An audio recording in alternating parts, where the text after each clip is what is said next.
Kinasal muli ang Crazy Rich Asian na si Heart Evangelista sa kanyang asawa na si Cheese Escudero.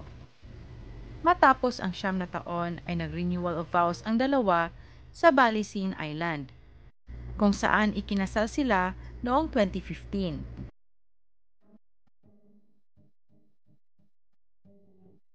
Espesyal ang okasyon na ito sa buhay ni Heart at Cheese dahil dadalo ang mga magulang ni Heart.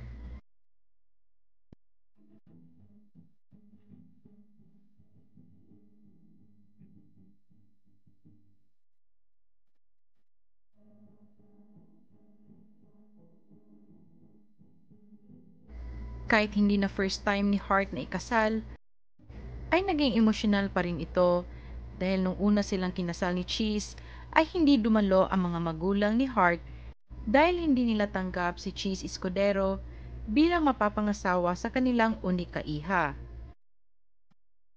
Nag-iisa lang nilang anak si Heart at hindi nila matanggap si Cheese dahil diborsyado ito at may 2 ng anak.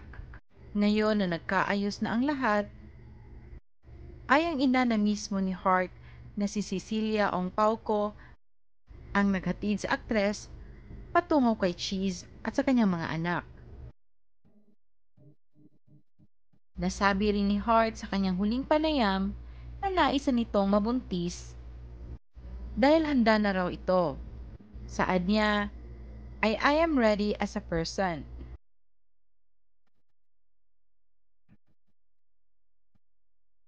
Ang suot ni Heart ng beige couture, pati ang kanyang bouquet na puno ng diamante, ay obra ni Elie Saab.